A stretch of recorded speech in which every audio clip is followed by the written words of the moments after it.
الحمدللہ الحمدللہ رب العالمین والصلاة والسلام علی محمد الامین اعوذ باللہ من الشیطان الرجیم بسم اللہ الرحمن الرحیم۔ خواتین و حضرات، ہم میزان حصہ دوم میں قانون جہاد کا مطالعہ کر رہے ہیں۔ یہ اس حصے کا چھٹا باب ہے۔ اقدام کی غایت کیا ہونی چاہیے، یعنی جہاد میں جو اقدام کیا جائے گا، قتال کے لیے جب تلوار اٹھائی جائے گی تو وہ کس مقصد کے لیے اٹھائی جائے گی، اس پر ہم نے ہر لحاظ سے گفتگو مکمل کر لی۔ اس کے بعد اب نصرت الہی کا باب ہے، یعنی ایک مسلمان جب میدان میں اترتا ہے، جنگ کرتا ہے، تو اس کو یہ توقع ہوتی ہے کہ وہ اللہ کے لیے جنگ کر رہا ہے، اللہ تعالیٰ کے حکم کے مطابق میدان میں اترا ہے، ظلم و عدوان کو مٹانے کے لیے اترا ہے، تو اس کو اللہ کی مدد حاصل ہوگی۔ یہ بات عام طور پر وعظوں میں، خطبوں میں جہاد کی ترغیب دیتے وقت کہی بھی جاتی ہے۔ نصرت الہی کیسے حاصل ہوتی ہے، اس کا ایک ضابطہ ہے۔ اس کی طرف میں کچھ اشارہ کر چکا ہوں ذمہ داری کی نوعیت کو واضح کرتے ہوئے۔ یہاں اب نصرت کے پہلو سے ہم سورہ انفال کی انہی آیات کا مطالعہ کر رہے ہیں۔ اس میں انفال کی یہ 8ویں سورہ ہے، 65-66 آیات کو سر عنوان بنایا گیا ہے۔ اللہ تعالیٰ کا ارشاد ہے، یا ایھا النبی حرض المؤمنین علی القتال ان یکم منکم 20 صابرون یغلبوا 200 وَإِن يَكُن مِّنكُم مِّائَةٌ يَغْلِبُوا أَلْفًا مِّنَ الَّذِينَ كَفَرُوا بِأَنَّهُمْ قَوْمٌ لَّا يَفْقَهُونَ الْآنَ خَفَّفَ اللَّهُ عَنكُمْ وَعَلِمَ أَنَّ فِيكُمْ ضَعْفًا فَإِن يَكُن مِّنكُم مِّائَةٌ صَابِرَةٌ يَغْلِبُوا 200 وَإِن يَكُن مِّنكُمْ أَلْفٌ يَغْلِبُوا 2000 بِإِذْنِ اللَّهِ وَاللَّهُ مَعَ الصَّابِرِينَ۔ اے نبی، مسلمانوں کو جہاد پر ابھارو، اگر تمہارے 20 ثابت قدم ہوں گے تو 200 پر غلبہ پا لیں گے، اور اگر 100 ایسے ہوں گے تو ان کافروں کے 1000 پر بھاری رہیں گے، اس لیے کہ یہ بصیرت نہیں رکھتے۔ اس وقت البتہ اللہ نے تمہارا بوجھ ہلکا کر دیا ہے، اس لیے کہ اس نے جان لیا ہے کہ تم میں کچھ کمزوری آ گئی ہے، لہٰذا اگر تمہارے 100 ثابت قدم ہوں گے تو 200 پر غلبہ پائیں گے، اور اگر 1000 ایسے ہوں گے تو اللہ کے حکم سے 2000 پر بھاری رہیں گے۔ اور حقیقت یہ ہے کہ اللہ ان لوگوں کے ساتھ ہے جو اس کی راہ میں ثابت قدم رہے۔ میں نے لکھا ہے کہ سورہ انفال کی یہ آیات جس طرح جہاد کے لیے ذمہ داری کی حد بیان کرتی ہیں، یہی آیات ہیں جن سے میں نے اس سے پیچھے ذمہ داری کی نوعیت کے زیر عنوان اللہ تعالیٰ کا حکم واضح کیا ہے۔ سورہ انفال کی آیات جس طرح جہاد کے لیے ذمہ داری کی حد بیان کرتی ہیں، اسی طرح جہاد و قتال میں اللہ تعالیٰ کی نصرت کا ضابطہ بھی بالکل متعین کر دیتی ہیں۔ یعنی ان آیات میں قرآن مجید کا یہ اعجاز ہے کہ بات اس طریقے سے کی گئی ہے کہ ایک طرف یہ معلوم ہو جاتا ہے کہ اللہ تعالیٰ کی طرف سے جہاد و قتال کی ذمہ داری کب ڈالی جائے گی، وہ کب فرض ہوگا، اس میں طاقت کی کیا نسبت ہے جس کے ساتھ اللہ تعالیٰ یہ ذمہ داری ڈال رہے ہیں، اور دوسری جانب یہ بھی بتا دیا گیا ہے کہ اللہ کی نصرت کے لیے کیا ضابطہ ہے۔ ان میں یہ بات واضح کر دی گئی ہے کہ جنگ میں نصرت الہی کا معاملہ الٹپ نہیں ہے کہ جس طرح لوگوں کی خواہش ہو اللہ کی مدد بھی اسی طرح آ جائے۔ یعنی ایسا نہیں ہے کہ ہم فیصلہ کریں، فیصلہ غلط ہے، ہم نے اپنی طاقت کا اندازہ لگائے بغیر فیصلہ کر لیا ہے، کوئی نسبت تناسبی نہیں ہے اور میدان میں کود پڑے ہیں۔ جن اخلاقی حدود کی پیروی کرنی تھی ان کو بھی قدم قدم پر پامال کر رہے ہیں، اور پھر اس کے ساتھ اللہ سے نصرت کی توقع رکھتے ہیں۔ تو میں نے یہ بتایا ہے کہ ان میں یہ بات واضح کر دی گئی ہے کہ جنگ میں نصرت الہی کا معاملہ، یعنی اللہ کی مدد کا معاملہ الٹپ نہیں ہے کہ جس طرح لوگوں کی خواہش ہو اللہ کی مدد بھی اسی طرح آ جائے۔ اللہ تعالیٰ نے اس کے لیے ایک ضابطہ مقرر کر رکھا ہے، اور وہ اسی کے مطابق اپنے بندوں کی مدد فرماتے ہیں۔ آیات پر تدبر کیجئے تو معلوم ہوتا ہے کہ نصرت الہی کا یہ ضابطہ درج ذیل 3 نکات پر مبنی ہے۔ یعنی آیت میں جو بات کہی گئی ہے اس کا ایک پہلو وہ تھا جو ذمہ داری کی نوعیت کے زیر عنوان بیان ہو چکا ہے، یہ اب دوسرا پہلو ہے۔ اول یہ وہ 3 نکات اب اچھی طرح سمجھ لیجئے۔ اول یہ کہ اللہ کی مدد کے لیے سب سے بنیادی چیز صبر و ثبات ہے۔ مسلمانوں کی کسی جماعت کو اس کا استحقاق اس وقت تک حاصل نہیں ہوتا جب تک وہ یہ صفت اپنے اندر پیدا نہ کر لے۔ یعنی ایسا نہیں ہے کہ چونکہ ہم مسلمان ہیں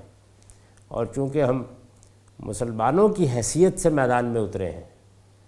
نہیں، اللہ تعالیٰ نے یہ فرمایا ہے کہ ایمان کے ساتھ صبر و ثبات کی صفت ہونی چاہیے۔ اول یہ کہ اللہ کی مدد کے لیے سب سے بنیادی چیز صبر و ثبات ہے۔ مسلمانوں کی کسی جماعت کو اس کا استحقاق اس وقت تک حاصل نہیں ہوتا جب تک وہ یہ صفت اپنے اندر پیدا نہ کر لے۔ اس سے محروم کوئی جماعت اگر میدان جہاد میں اترتی ہے تو اللہ تعالیٰ کی طرف سے اسے کسی مدد کی توقع نہیں کرنی چاہیے۔ صابرون اور صابرہ کی صفات سے ان آیتوں میں یہی بات واضح کی گئی ہے۔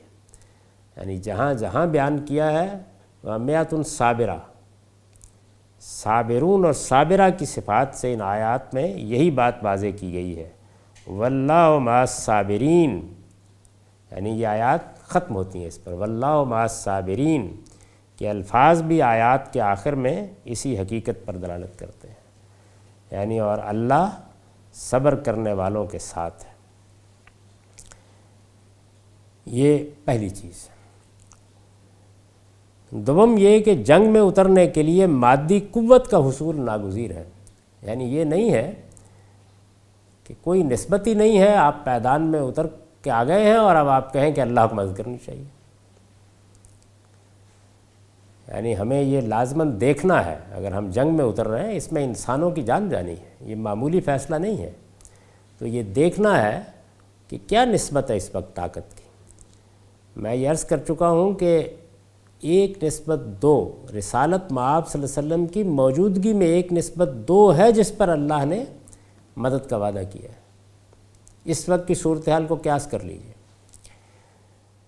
دوم یہ کہ جنگ میں اترنے کے لیے مادی قوت کا حصول ناگزیر ہے۔ اس میں تو شبہ نہیں کہ جو کچھ ہوتا ہے اللہ کے حکم سے ہوتا ہے، اور آدمی کا اصل بھروسہ اللہ پروردگار عالم ہی پر ہونا چاہیے،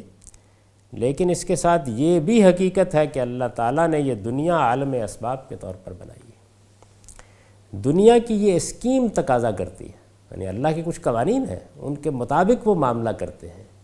اسی کو سنت الہی کہا جاتا ہے۔ دنیا کی یہ اسکیم تقاضا کرتی ہے کہ نیکی اور خیر کے لیے بھی کوئی اقدام اگر پیش نظر ہے تو اس کے لیے ضروری وسائل ہر حال میں فراہم کیے جائیں۔ یعنی یہ حادثہ کہ ٹیپو سلطان کو شکست ہو گئی، سراج الدولہ کو شکست ہو گئی، 1857 کی جنگ آزادی میں شکست ہو گئی، مہدی سوڈانی کو شکست ہو گئی، کمال پاشا کو شکست ہو گئی، ملا عمر کو شکست ہو گئی، یہ حادثہ اتفاقاً پیش نہیں آیا۔ ان سب لوگوں نے حربی قوت کے بارے میں جو اللہ تعالیٰ کا ضابطہ ہے اس کا لحاظ کیے بغیر جنگ کا فیصلہ کیا ہے۔ دنیا کی یہ اسکیم تقاضا کرتی ہے کہ نیکی اور خیر کے لیے بھی کوئی اقدام اگر پیش نظر ہے تو اس کے لیے ضروری فضائل ہر حال میں فراہم کیے جائیں۔ یہ اسباب و وسائل کیا ہونے چاہیے؟ دشمن کی قوت سے ان کی ایک نسبت اللہ تعالیٰ نے انفال کی ان آیتوں میں قائم کر دی ہے۔ یہ اگر حاصل نہ ہو تو مسلمانوں کو اس کے حصول کی کوشش کرنی چاہیے۔ جہاد کے شوق میں یا جذبات سے مغلوب ہو کر اس سے پہلے اگر وہ کوئی اقدام کرتے ہیں تو اس کی ذمہ داری انہی پر ہے۔ اللہ تعالیٰ کی طرف سے اس صورت میں ان کے لیے کسی مدد کا ہرگز کوئی وعدہ نہیں۔ یعنی اس وقت اگر اندازہ کیجئے کہ دنیا میں جو قومیں حکومت کر رہی ہیں، جو عالمی سطح پر حکومت کر رہی ہیں، ذرا ان سے مسلمانوں کی مجموعی طاقت ہی کا مقابلہ کر کے دیکھ لیجیے، اندازہ ہو جائے گا کہ یہ نسبت کیا ہے۔ تو اللہ تعالیٰ نے اس طرح کی صورتحال میں اگر جنگ کا اقدام کیا جائے گا تو اس میں نصرت کا کوئی وعدہ نہیں کیا ہے۔ سوم یہ کہ مادی قوت کی کمی کو جو چیز پورا کرتی ہے وہ ایمان کی قوت ہے، یعنی اس میں کوئی شک نہیں ہے کہ اللہ تعالیٰ نے یہ فرمایا ہے کہ اگر ایمان کی قوت ہے، دین کی سچی بصیرت ہے، تو اس میں نسبت کم و بیش ہو جائے گی، لیکن کچھ ہوگا تو ہوگی نا۔ یعنی صحابہ کرام کو رسول اللہ صلی اللہ علیہ وسلم کی موجودگی میں یہ کہا گیا کہ اب یہ نسبت 1 اور 2 ہے، اور 1 اور 2 ہی کی نسبت سے تم پر ذمہ داری ڈالی جائے گی، اور اللہ کی نصرت بھی اسی کے لحاظ سے آئے گی۔ سوم یہ کہ مادی قوت کی کمی کو جو چیز پورا کرتی ہے وہ ایمان کی قوت ہے۔ علم ان فیکم ضعفا اور بانہم قوم لا یفقہون میں یہی بات بیان ہوئی ہے۔ ضعف کا لفظ عربی زبان میں صرف جسمانی اور مادی کمزوری کے لیے نہیں آتا، بلکہ ایمان و حوصلہ اور بصیرت و معرفت کی کمزوری کے لیے بھی آتا ہے۔ اسی طرح لا یفقہون کے معنی بھی یہاں اس کے مقابلے میں ایمانی بصیرت سے محرومی کے ہیں۔ چنانچہ فرمایا ہے کہ منکرین حق چونکہ اس بصیرت سے محروم ہیں، اور اللہ تعالیٰ نے تمہیں اس نعمت سے خوب نوازا ہے، اس لیے تم اگر 1000 کے مقابلے میں 100 بھی ہوگے تو اللہ کی نصرت سے تمہیں ان پر غلبہ حاصل ہو جائے گا۔ یعنی یہ جو بار بار فرمایا ہے کہ تم اگر صبر کرنے والے ہو، ثابت قدمی سے کھڑے ہو، اور یہ جو فرمایا ہے کہ یہ غلبہ تمہیں اس لیے حاصل ہوگا کہ منکرین حق بانہم قوم لا یفقہون، وہ بصیرت نہیں رکھتے، تو یہ واضح کر دیا ہے کہ حربی قوت کی کمی کا ازالہ کیا چیز کر رہی ہے؟ وہ ایمان کی قوت ہے، وہ دینی بصیرت کی طاقت ہے۔ اب یہ کتنی کمی ہے جس کا ازالہ کرے گی؟ سورہ کے نظم سے واضح ہے کہ یہ نسبت معرکہ بدر کے زمانے کی ہے، یعنی معرکہ بدر کے زمانے میں 1:10، اور یہ بتایا ہے کہ اس وقت مسلمانوں کی ایمانی قوت ایسی تھی کہ اگر وہ 1:10 کی نسبت سے بھی میدان میں اترتے تو اللہ ان کی مدد فرماتا۔ سورہ کے نظم سے واضح ہے کہ یہ نسبت معرکہ بدر کے زمانے کی ہے۔ اس کے بعد بہت سے نئے لوگ اسلام میں داخل ہوئے جو عزم و بصیرت کے لحاظ سے سابقون الاولون کے ہم پایا نہیں تھے۔ یعنی یوں نہیں ہے کہ سابقون الاولون کے اندر کوئی کمزوری آ گئی، سیدنا ابو بکر اور سیدنا عمر جیسے جلیل القدر صحابہ میں کوئی کمزوری آ گئی، نہیں، مسلمانوں کی جماعت میں بہت سے نئے لوگ داخل ہو گئے اور بحیثیت مجموعی جماعت میں کمزوری آ گئی۔ تو اللہ تعالیٰ نے اس کی بنیاد پر یہ فرمایا، اس کے نتیجے میں مسلمانوں کی تعداد اگرچہ بہت بڑھ گئی، لیکن ایمان کی قوت اس درجے پر نہیں رہی جو سابقون الاولون کو حاصل تھا۔ چنانچہ اللہ تعالیٰ نے بتا دیا کہ اب یہ نسبت 1 اور 2 کی۔ اندازہ کیجئے، رسالت بآپ صلی اللہ علیہ وسلم کی موجودگی میں یہ نسبت 1 اور 2 کی ہو گئی، یعنی جہاد فرض بھی کیا جائے گا اگر دشمن کے مقابلے میں 1:2 کی طاقت ہے، اور اللہ کی مدد بھی اسی لحاظ سے آئے گی۔ اس کا یہ مطلب نہیں ہے کہ کسی خاص صورتحال میں اگر اللہ کے بھروسے پر کوئی چھوٹی جماعت بھی نکل کھڑی ہوگی تو اللہ کی مدد آ ہی نہیں سکتی۔ ضابطہ یہ ہے، یعنی ظاہر ہے کہ اس میں استثناء ہوں گے اور وہ حالات کے لحاظ سے ہوں گے۔ نصرت الہی کا یہ ضابطہ قدسیوں کی اس جماعت کے لیے بیان ہوا ہے، یعنی یہ جو ضابطہ اوپر بیان ہوا ہے، چنانچہ اللہ تعالیٰ نے بتا دیا کہ اب یہ نسبت 1 اور 2 کی ہے۔ مسلمانوں کے اگر 100 ثابت قدم ہوں گے تو 200 پر، اور 1000 ثابت قدم ہوں گے تو اللہ کے حکم سے 2000 پر غلبہ پا لیں گے۔ نصرت الہی کا یہ ضابطہ یہ کن کے لیے بیان ہوا ہے؟ قدسیوں کی اس جماعت کے لیے بیان ہوا ہے جو رسول اللہ صلی اللہ علیہ وسلم کی معیت میں اور براہ راست اللہ کے حکم سے میدان جہاد میں اتری، یعنی صحابہ کرام کے لیے اور رسول اللہ صلی اللہ علیہ وسلم کی قیادت میں۔ بعد کے زمانوں میں اندازہ کیا جا سکتا ہے کہ مسلمانوں کی ایمانی حالت کے پیش نظر یہ نسبت کس حد تک کم یا زیادہ ہو سکتی ہے۔ یعنی بعد کے زمانوں میں اب ہم اجتہاد سے یہ اندازہ کریں گے کہ ہماری طاقت کیا ہے۔ میں نے اس کو ایک اصول کے طور پر کئی مرتبہ واضح کیا ہے کہ اگر یہ معلوم ہو جائے کہ ظلم و عدوان ہو رہا ہے کسی جگہ مسلمانوں پر، غیر مسلموں پر، کسی پر بھی ظلم کے پہاڑ کسی قوم نے توڑنا شروع کر دیے ہیں، پرسیکیوشن ہو رہی ہے، میں نے عرض کیا تھا کہ اگرچہ یہ چیز موجودہ زمانے میں بڑی حد تک ختم ہو گئی ہے، دنیا میں یہ اصول مان لیا گیا ہے کہ مذہبی معاملات میں کوئی پابندی نہیں لگائی جا سکتی، لیکن اب بھی ایسی مملکتیں ہیں جہاں پر اس طرح کے اقدامات ہوتے ہیں، اور نہیں کہا جا سکتا کہ دنیا میں کب کوئی دور واپس آ جائے۔ تو اس وجہ سے اگر کسی جگہ ظلم و عدوان کا وجود متحقق ہو گیا ہے اور ہم کو یہ فیصلہ کرنا ہے کہ کیا ہماری یہ ذمہ داری ہے کہ ہم اس ظلم کے استحصال کے لیے اٹھیں، کیونکہ اللہ تعالیٰ نے یہ بتایا ہے کہ اگر پرسیکیوشن ہو گئی ہو، مسلمان مدد کے لیے فریاد کر رہے ہوں تو تمہیں اٹھنا چاہیے، یہ اللہ کا حکم ہے۔ لیکن اب اس صورتحال میں ہم کیا کریں گے؟ یہ دیکھیں گے کہ ہماری حربی قوت کیا ہے، اور میں نے یہ بیان کیا تھا کہ اس میں یہ اسیس کریں گے، یہ اندازہ کریں گے کہ ہم جنگ جیت سکتے ہیں۔ اگر جواب اس بات میں ہے کہ اتنی طاقت ہے کہ ہم جنگ جیت سکتے ہیں، تو پھر یہ ایمان کی موت ہے کہ ہم ظلم و عدوان کے خلاف جنگ کے لیے آمادہ ہوں۔ اس کا یہ مطلب نہیں ہے کہ پہلے ہی قدم پر جنگ چھیڑ دی جائے گی،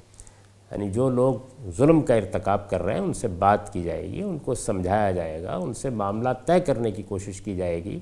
ان پر سفارتی دباؤ ڈالا جائے گا۔ اس وقت دنیا میں ادارے بن چکے ہیں جن کے ذریعے سے معاملات ہوں گے، یہ سب ہوگا، لیکن اگر بدرجۂ آخر اقدام کرنا پڑا تو پھر کریں گے، اور یہ اللہ کا حکم ہے کہ ہم کریں۔ دوسری صورت یہ ہے کہ یہ معلوم ہوتا ہے کہ ایسا تو نہیں ہے کہ طاقت کا توازن یہ کہہ رہا ہے کہ ہم لازماً جنگ جیت جائیں گے، البتہ امکان ہے، یعنی کچھ برابر سرابر کی نوعیت ہے، یا اتنی ہی کمی ہے کہ جس کا ازالہ ایمان کی قوت سے ہو سکتا ہے۔ تو اگر ہم نے اللہ کی مدد کی درخواست کی ہے، ہم ثابت قدم رہے ہیں، ہمارا مورال بلند ہے، ہم میدان میں اترے ہیں اور اللہ کے بھروسے پر اترے ہیں، اللہ کو یاد کرتے ہوئے اترے ہیں، اخلاقی حدود کی پیروی کرتے ہوئے اترے ہیں، تو پھر ہم فیصلہ کر سکتے ہیں کہ ہم اتریں گے، اور اللہ سے بھی توقع کر سکتے ہیں کہ وہ ہماری مدد کرے گا۔ اور ایک تیسری صورت یہ ہے کہ جس وقت ہم نے دیکھا اور اپنی قوت کا جائزہ لیا تو بالکل واضح ہو گیا کہ کوئی نسبت ہی نہیں، یعنی ہمارے پاس تو اپنا اسلحہ بھی نہیں ہے، ہم تو اس کی سپلائی کو بھی برقرار نہیں رکھ سکتے، ہمارے لیے تو 10 دن 15 دن سے زیادہ جنگ کو جاری رکھنا بھی ممکن نہیں ہے۔ اگر نتیجہ یہ ہے اور اس کے بعد فیصلہ کیا جاتا ہے تو پھر یہ خودکشی ہے۔ اللہ تعالیٰ اس کی کبھی اجازت نہیں دیتے، اللہ تعالیٰ نے اپنے پیغمبروں کو بھی اس کی اجازت نہیں دی۔ اس کے بعد یہ معاملہ اللہ پر چھوڑ دینا چاہیے، یہ دنیا ہم نہیں چلا رہے، اس کائنات کا خالق چلا رہا ہے، پھر وہ معاملہ کرے گا اور وہ دیکھے گا کہ اب ان لوگوں کے لیے کیا کرنا ہے، کتنی آزمائش ہے، کہاں تک رہے گی، کب اللہ کا ہاتھ اٹھے گا اور ان ظالموں کو سزا دے گا۔ یہ معاملات پھر اللہ تعالیٰ کی طرف لوٹ جاتے ہیں، اور بندہ مومن کا کام یہ ہے کہ ان کو پھر اللہ کے سپرد کر دے۔ یہ وجہ ہے کہ نصرت الہی کے اس ضابطے کو بھی اس وقت مسلمانوں کو سمجھانا ضروری ہے۔ میں نے ابھی یہ عرض کیا کہ ہماری پچھلے 200 سال کی تاریخ پے در پے شکستوں کی تاریخ ہے، اس میں بڑے جری لوگ اٹھے ہیں، انہوں نے بڑی ہمت دکھائی ہے، انہوں نے جہاد کا سور پھونکا ہے، لوگوں کو منظم کیا ہے، ان کو ساتھ لیا ہے، اور یہ خیال کیا ہے کہ ہم یہ جنگ جیت جائیں گے، لیکن اللہ کی نصرت نہیں آئی، وہ یہ جنگ ہار گئے۔ اس کی وجہ کیا ہے؟ اس کی وجہ وہی ہے جو اس ضابطے سے سمجھ میں آ جاتی ہے، یعنی ہمیں اپنی جماعت کی حالت بھی دیکھنی ہے، ہمیں اپنی حربی قوت کو بھی دیکھنا ہے، اور ہمیں یہ بھی دیکھنا ہے کہ ہم کن حالات میں جنگ کے لیے میدان میں اتر رہے ہیں۔ اگر اس میں ادنا درجے میں بھی کوئی کوتاہی ہوگی اور محض شوق جہاد میں محض جذبات سے مغلوب ہو کر کوئی اقدام کیا جائے گا تو اللہ تعالیٰ نے اس کی ذمہ داری نہیں دے رکھی کہ پھر وہ مدد کرے گا، پھر شکست ہو جائے گی۔ میں جب اس پچھلے 200 سال کی تاریخ کو دیکھتا ہوں تو مجھے اس معاملے میں ادنا درجے میں بھی کوئی تردد نہیں ہوتا کہ اللہ تعالیٰ کے اسی ضابطے اور قانون کو نہ سمجھنے کی وجہ سے پے در پے شکستیں ہوئی ہیں اور ہماری تاریخ مایوسی کی تاریخ بن گئی ہے۔ اس وقت مسلمانوں کے لیے صحیح لائے عمل یہ ہے کہ وہ اپنی استعداد بڑھائیں، یعنی ان کی قومی حیثیت اس وقت پستی میں جا چکی ہے، وہ اخلاقی لحاظ سے کار مذلت میں گرے ہوئے ہیں، ان کے کسی معاملے پر اعتماد نہیں کیا جا سکتا، وہ جھوٹ بولتے ہیں، وہ بددیانتی کرتے ہیں، وہ ملاوٹ کرتے ہیں، وہ دوا تک خالص بنا کر نہیں دیتے، وہ اپنے عام معاملات میں ہر اخلاقی حد کو پھلانگ جانے کے لیے تیار ہیں۔ قومی حیثیت سے بھی پچھلے عرصے کے دوران میں نے یہ دیکھا ہے کہ ہم کس طرح جھوٹ بولتے ہیں، قومی مفاد کے نام پر کس طرح دنیا کی قوموں کو دھوکہ دیتے ہیں، اپنی قوم کو بھی دھوکہ دیتے ہیں، جھوٹ بول کر، دھوکہ دے کر، فریب کر کے اللہ کی مدد کی توقع رکھنا یہ اللہ کے قانون کے خلاف ہے، بلکہ اس طرح کی توقع اصل میں خود جنت الحمقا میں رہنے کے مترادف ہے، اور اگر یہ حماقت بار بار کی جائے گی تو اس سے خدا کا قانون نہیں بدل جائے گا۔ اس لیے میں بہت دردمندی کے ساتھ یہ عرض کر رہا ہوں اور توجہ دلا رہا ہوں کہ جہاد کے اس پورے قانون کو ایک ایک جزئیے میں سمجھ لینا چاہیے۔ ہر شخص اٹھتا ہے اور وہ یہ کہتا ہے کہ ہم کو جہاد و قتال کا کلچر عام کرنا چاہیے، ہم کو جہاد و قتال کی ترغیب دینی چاہیے، ہم کو مسلمانوں کے اندر یہ جذبہ پیدا کرنا چاہیے۔ ان ساری چیزوں سے زیادہ ضروری بات یہ ہے کہ مسلمانوں کو جہاد اور قتال کا پورا قانون سمجھانا چاہیے، اور یہ میں نے بہت وضاحت کے ساتھ آپ کو بتایا ہے کہ اس میں جس طرح یہ ضروری تھا کہ یہ بات بہت اچھی طرح سے سمجھ لی جائے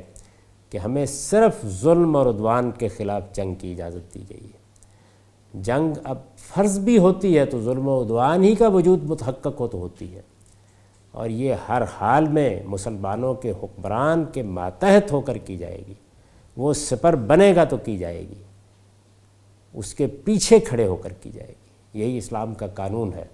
اور اس میں نصرت الہی کے اس ضابطے کو بھی ہر حال میں پیش نظر رکھا جائے گا۔ اس کے بعد دو مختصر عنوانات باقی ہیں، یعنی اسیر جنگ کے مسئلے کو ہمیں دیکھنا ہے اور اموال غنیمت کے مسئلے کا جائزہ لینا ہے۔ اس کے بعد یہ پورا باب یعنی قانون جہاد کا باب ختم ہو جائے گا۔